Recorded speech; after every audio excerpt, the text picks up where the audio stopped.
Sabe, existe um tipo de fraqueza que pode derrubar até a pessoa mais forte.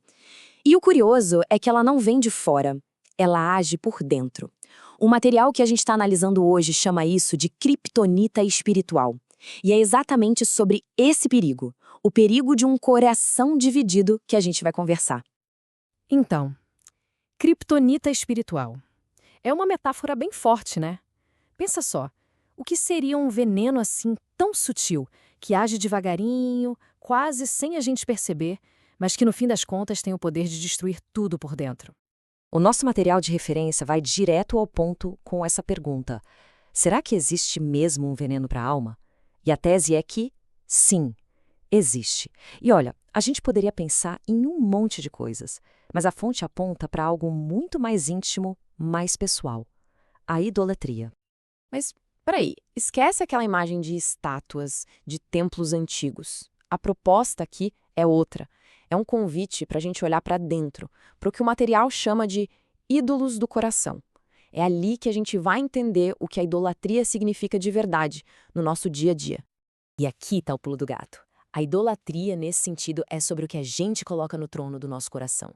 Imagina que a gente tem uma bússola interna, que deveria apontar sempre para a verdade divina, certo? Mas aí, a gente vai lá e mexe nela, ajusta para lá apontar para os nossos próprios quereres, para os nossos desejos. Olha só que interessante essa passagem que o material destaca. É de Ezequiel e mostra exatamente como o problema é visto. Deus não está falando de ídolos de pedra, ele está falando de ídolos que foram erguidos dentro do coração das pessoas. É algo interno. E isso, claro, tem consequências. E não são poucas. O material é bem direto. Ter esses ídolos no coração é como tomar um veneno em câmera lenta. Isso atrai respostas falsas, enganosas, corrompe não só quem busca a verdade, mas até os líderes. E o destino final é a ruína. Tá, mas como isso funciona na prática? Para a gente entender melhor, vamos mergulhar num estudo de caso. Uma história bem dramática.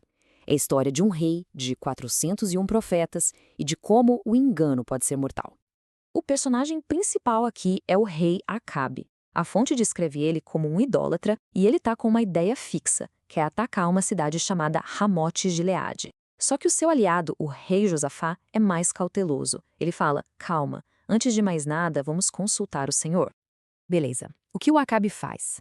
Ele junta não um, não 10, mas 400 profetas.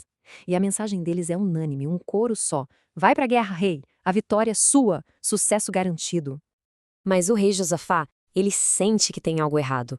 Sabe aquela pulga atrás da orelha? Ele vira e pergunta: será que não tem mais ninguém? Nem que seja só mais um profeta pra gente ouvir? E aí fica a questão, né? São 400 vozes dizendo a mesma coisa.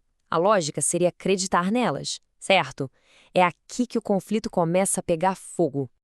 E esse quadro resume perfeitamente a situação. De um lado, você tem a esmagadora maioria, os 400 profetas, falando exatamente o que o rei queria ouvir.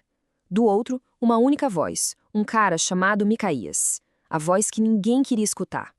A resposta do Acabe, quando ouve o nome de Micaías, diz tudo. Ele fala: eu odeio esse cara. Por quê? Porque ele é um mentiroso? Não. Porque ele nunca profetiza coisa boa para mim, só coisa ruim. Ou seja, o problema não era a verdade, era a mensagem que não agradava.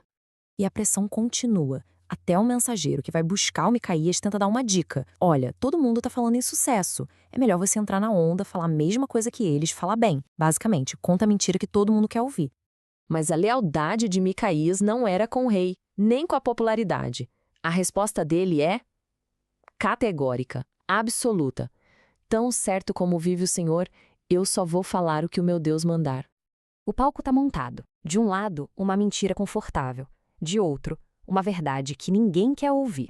E aí vem a pergunta: qual é o preço de escolher a mentira?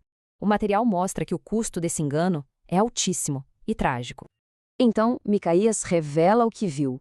Ele explica que Deus permitiu que um espírito de mentira falasse pela boca dos outros 400 profetas. Por quê? Para responder ao Acabe, de acordo com o ídolo que já estava no coração dele, aquele desejo cego por vitória a qualquer preço. E o fim da história é trágico. O rei Acabe, claro, ignora o aviso de Micaías. Ele escolhe a mentira confortável. Ele vai para a batalha, até tenta se disfarçar para se proteger, mas não adianta. uma flecha perdida o atinge, e ele morre, exatamente como Micaías havia profetizado. E o material faz uma ponte genial dessa história antiga com uma profecia lá do Novo Testamento. A ideia de que as pessoas vão procurar mestres que falem o que elas querem ouvir, que cocem seus ouvidos, mostra que esse problema não é de hoje, é algo atemporal. Ok, mas e daí? Por que essa história antiga importa pra gente hoje? A reflexão da fonte é que, mesmo que o cenário seja outro, a gente enfrenta esse mesmo desafio da verdade todos os dias. É uma escolha constante entre o que é fácil e o que é de fato verdadeiro. E isso tudo desemboca nesta pergunta final, que é bem provocadora. O que é melhor, no fim das contas? A proteção que vem a longo prazo, quando a gente aceita a verdade inteira, ou aquela bênção, aquele alívio de curto prazo, enquanto o problema real está logo ali na esquina? É pra gente pensar. Mas a análise não termina só com um aviso, não. Ela também oferece um caminho prático para quem quer fugir dessa armadilha do auto-engano. São basicamente 3 passos. Primeiro, pedir a Deus que declare a sua verdade. Segundo, meditar nessas verdades. E terceiro, pedir força para conseguir viver e falar essa verdade. A conclusão, então, é que a gente precisa desejar a verdade, mesmo que ela doa.